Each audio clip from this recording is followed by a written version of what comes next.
जय श्री राधे कृष्णा। प्रिय दर्शकों, आपके अपने YouTube चैनल इंडिया एडल पाम पर आपका बहुत बहुत स्वागत है।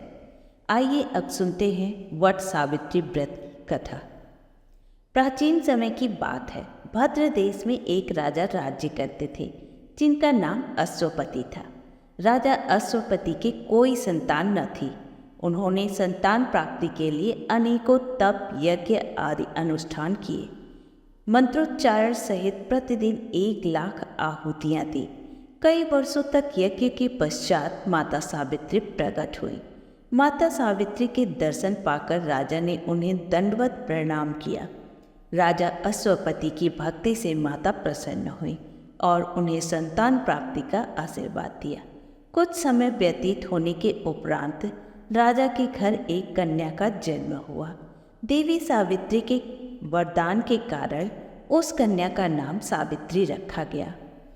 वह कन्या भी देवी सावित्री के समान ही तेजमयी थी। दिन व्यतीत होने लगे। जिस प्रकार आकाश में चंद्रमा की कलाओं में वृद्धि होती है, उसी प्रकार उस कन्या के रूप, तेज और कांति में वृद्धि होती गई। कुछ वर्षों के पश्चात जब कन्या सावित्री विवाह के योग्य हुई, राजा ने उसके लिए उसी के समान रूपवान और सुयोग्य वर की तलाश करने लगे, किंतु उसके योग्य कोई उचित वर न मिला।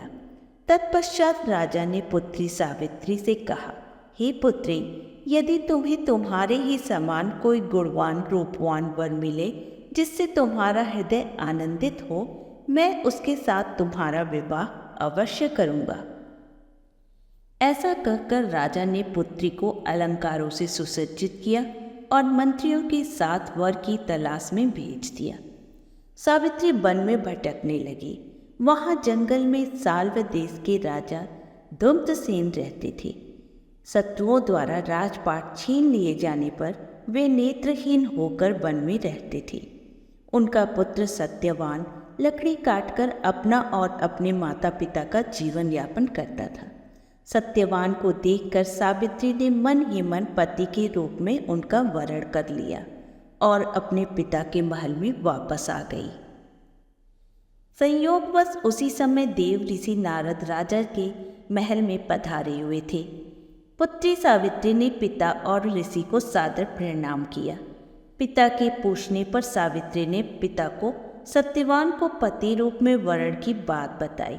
यह सुनते ही देव ऋषि नारद ने कहा, हे राजन, निश्चय ही सत्यवान रूपवान और सद्गुणी है तथा उसके माता पिता भी सत्यवादी हैं। वह भी सदैव सत्य ही बोलता है, इसीलिए सत्यवान नाम से विख्यात है। हे राजन, निश्चय ही उसमें समस्त गुण हैं, किंतु वह अल्पायु है। 1 वर्ष में ही उसकी मृत्यु हो जाएगी। नारद मुनि की बात सुनकर राजा अत्यंत दुखी हुए और पुत्री को अन्य वर से विवाह का सुझाव देने लगे। इस पर पुत्री सावित्री ने कहा, हे पिताश्री, एक बार जिसे मैंने अपने पति रूप में वरण कर लिया, वही मेरा पति है। मैं किसी अन्य पुरुष के बारे में सोच भी नहीं सकती। हे पिताजी, जिस प्रकार राजा एक ही बार आज्ञा देता है, पंडित एक ही बार प्रतिज्ञा करते हैं और कन्यादान भी एक ही बार किया जाता है, उसी प्रकार आर्य कन्या अपने पति का एक ही बार वरण करती हैं। अतः आपकी आज्ञा से ही मैं अपने पति का वरण कर चुकी हूँ। सावित्री के दृढ़ संकल्प के कारण राजा अश्वपति ने पुत्री सावित्री का विवाह सत्यवान के साथ संपन्न कर दिया। सावित्री अपने ससुराल जाकर अपने सास ससुर और पति की सेवा करने लगी। जैसे जैसे सत्यवान की मृत्यु का दिन निकट आने लगा, सावित्री अधीर होने लगी। उसने मृत्यु के निश्चित तिथि से 3 दिन पहले ही उपवास शुरू कर दिया। मृत्यु की निश्चित तिथि पर पितरों का पूजन किया। रोज की तरह सत्यवान उस दिन भी लकड़ी लेने जंगल को गया। सावित्री भी सास ससुर की अनुमति लेकर उसके पीछे पीछे चली गई। जंगल पहुंचकर जैसे ही सत्यवान लकड़ी काटने के लिए पेड़ पर चढ़ा, उसके सिर में तेज दर्द होने लगा। दर्द से व्याकुल होकर वह पेड़ से नीचे उतर गया। सावित्री को अपने भविष्य का भान हो गया। उसने सत्यवान को भूमि पर लिटाया और उसका सिर गोद में लेकर सहलाने लगी। तभी वहां मृत्यु के देवता यमराज आते दिखाई दिए। यमराज अपने साथ सत्यवान की आत्मा को लेकर जाने लगे। सावित्री भी उनके पीछे पीछे चल पड़ी। यमराज ने सावित्री को समझाया, मृत्यु अटल है, यही विधि का विधान है, तुम वापस लौट जाओ। किंतु वह नहीं मानी। उसने कहा, जहाँ मेरा पति होगा वहीं मैं भी रहूंगी, यही मेरा धर्म है। सावित्री की निष्ठा और पति परायणता को देखकर मृत्यु के देवता यमराज ने कहा, हे देवी, तुम धन्य हो, अतः मुझसे कोई वरदान मांगो। सावित्री ने कहा, मेरे सास ससुर अंधे हैं, उन्हें दिव्य ज्योति प्रदान करें। यमराज ने कहा, ऐसा ही होगा, अब लौट जाओ। किंतु अब भी सावित्री अपने पति के प्राणों के पीछे पीछे चलती रही। यमराज ने कहा, तुम मेरे साथ नहीं चल सकती, वापस लौट जाओ। सावित्री ने कहा, पति के साथ चलना ही मेरा कर्म है, मुझे इससे कोई आपत्ति नहीं है। यह सुनकर यमराज ने उसे एक और वरदान मांगने को कहा। सावित्री ने कहा, मेरे सास ससुर राज्य विहीन हैं, उन्हें उनका राज्य वापस मिल जाए। यमराज ने उसे यह वरदान भी दे दिया और वापस जाने को कहा, लेकिन सावित्री फिर भी यमराज के पीछे पीछे चलती रही। अब यमराज ने उसे तीसरा वरदान मांगने को कहा। इस पर सावित्री ने अपनी 100 संतानें और सौभाग्य का वरदान मांगा। यमराज ने यह वरदान भी सावित्री को दे दिया और जाने लगे। तब सावित्री ने यमराज से कहा, हे प्रभु, मैं एक पतिव्रता नारी हूँ और आपने मुझे पुत्रवती होने का वरदान दिया है, भला मेरे पति बिना यह कैसे संभव है। उसकी निष्ठा से यमराज प्रभावित हुए और यह तर्क सुनकर उन्हें सत्यवान के प्राण को छोड़ने पड़े। सत्यवान के प्राण को छोड़कर यमराज अंतर्ध्यान हो गए। सावित्री वापस अपने पति के पास आई, जहां उसके पति का मृत शरीर पड़ा था।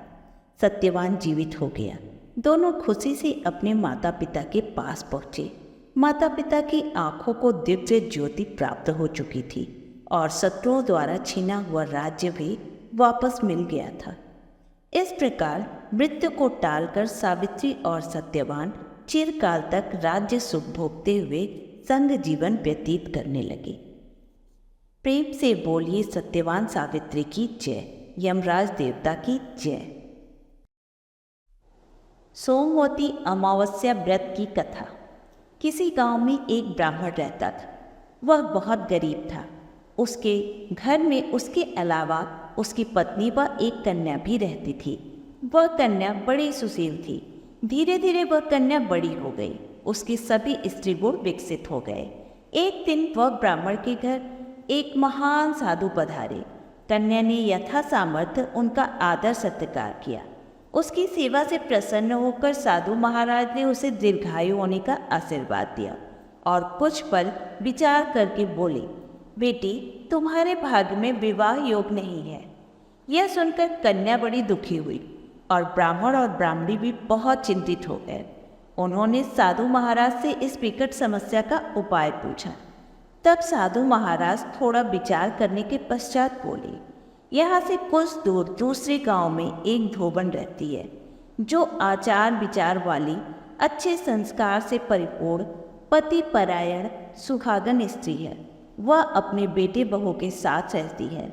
यदि यह कन्या उसकी सेवा करे और वह धोबन अपने मांग का सिंदूर इसे लगा दे तो निश्चय ही इसका वैधव्य दोष समाप्त हो जाएगा। अगले ही दिन से ब्राह्मण की कन्या धोबन की सेवा में लग गई। वह कन्या प्रातः अंधेरे में ही धोबन के घर जाती और घर का सारा काम काज करके वापस अपने घर आ जाती। कुछ दिनों तक ऐसे ही चलता रहा। धोबन को लगा उसकी बहू प्रातः जल्दी उठकर सारा काम काज कर लेती है, किंतु धोबन ने जब यह बात अपनी बहू से पूछा तो उसने कहा, माँ जी, मुझे लगा ये सारा काम काज आप करती हैं। यह जानने के लिए कि यह सारा काम काज कौन करता है, धोबन अगले सुबह जल्दी उठकर कहीं छिपकर बैठ गई। जैसे ही वह कन्या आकर काम काज करने लगी, धोबन ने उसे पकड़ लिया और बोला, तुम कौन हो और मेरी सेवा क्यों कर रही हो? ब्राह्मण की कन्या ने अपनी सारी व्यथा धोबन को सुनाई। धोबन उसकी सेवा से खुश हुई। उसने अपने मांग का सिंदूर कन्या को दिया। ऐसा करते ही उसका वैधव्य दोष दूर हो गया, परंतु धोबन के पति ने प्राण त्याग दिए। संयोगवश उस दिन सोमवती अमावस्या थी। धोबन दौड़ते दौड़ते पीपल के वृक्ष के पास गई। उसके पास पीपल की परिक्रमा करने के लिए कोई भी पूजन सामग्री नहीं थी। उसने ईंट के टुकड़े लेकर पीपल के वृक्ष की 108 बार परिक्रमा किया और अपने अखंड सौभाग्य का वरदान मांगा, जिससे उसका पति जीवित हो उठा। धोबन पुनः अपने परिवार के साथ सुखपूर्वक रहने लगी। तो प्रेम से बोलिए भगवान शंकर की जय, माता पार्वती की जय। आशा करती हूँ हमारा यह प्रयास आपको अच्छा लगा होगा, तो प्लीज़ वीडियो को लाइक करें और चैनल को सब्सक्राइब भी अवश्य करें और बेल आइकन भी प्रेस करें, ताकि मेरी आने वाली सभी वीडियो आपको समय पर प्राप्त हो। धन्यवाद।